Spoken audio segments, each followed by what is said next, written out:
Ayun, may tumilaok. Maglalatag yan. Hintayin natin. Sundan natin. So ngayon mga katuldok, papunta na ako kung saan meron kaming bayanihan. Woo! Ayun, tao. Parang kilala ko yung sipol na to. Sumisipol-sipol. Pinok sa tuktok. Ano yun? Ayun, eto na yung tao dito sa taas. Ayun. Yung kasama ko rin palang mga ngate. Ayun mga kadaldok. Meron na siyang sana nahuli. Kaso dinala ng ng labuyo yung kanyang CI. Kumbaga natanggal yung talpak.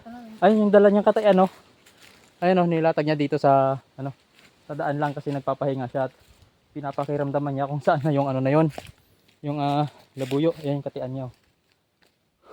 Sayang yun. So gagawin namin ngayon, pupunta na lang kami doon sa lugar kung saan meron kaming bayanihan. Sa ulot-igot kung tawagin dito sa amin. Tatanim ng saging doon at nyog. Malayo yan. Sa area na to, dito na kami ngayon sa kung tawagin sa amin dito pulang lupa.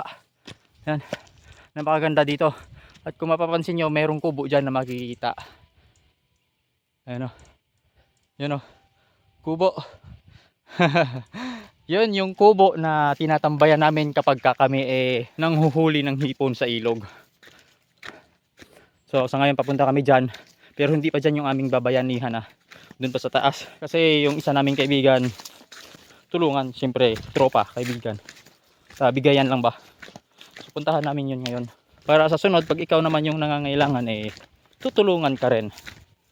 So tara mga katoldok. So dito mga katoldok, titingnan ko rin dito yung aking trap sa hipon kung mapakinabangan pa. So yun mga katoldok, yung aking dating ginagamit sa trap sa hipon. So yan marupok na. Titingnan ko yung iba. Yan mga katoldok, ito yung aking mga trap sa hipon na ginagamit. So ito aayos natin namin na baka sa sunod na buwan magagamit ko na ulit ito. Ito matagal-tagal na. Yung kubo namin sira na. Tapos ito ginagawa namin dito. Minsan nagkukopras at ayan ang mga saging at saka nagngangahoy kami para meron kami pambili bigas ba. Pag masipag ka lang dito sa bundok hindi ka gugutumin dito. Nakapagod lang.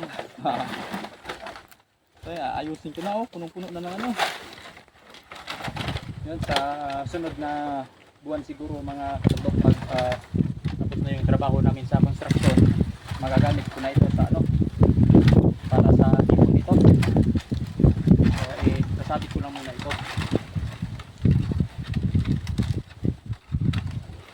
At babalikan ko lang ito sa sunod na araw para maayos at mapalitan ng mga tali yung iba kasi marurupok na. So, ayusin ko pa iba yung ito, pang dadagdagan ko ito para maging double double garaw. Sabi ko lang muna ito dito.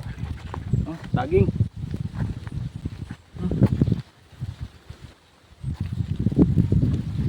Ang ganda ng area namin dito, tingnan mo. Di ba mga katuldok, napakaganda ng area namin dito sa bundok.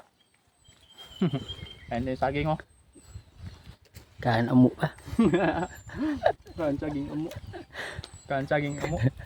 Gutom. Gutom ran ba kang klaya pinanaw niya. Gutom ng amo. Gangirit-ngirit ang amo sa nilogo. May narinig siyang tumilaok kaya grabe yung pakiramdam niyan. Ayun ngiti-ngiti lang yan. Pero maya-maya maglalatag na ng katian yan. Ayun. May tumilaok. Maglalatag yan.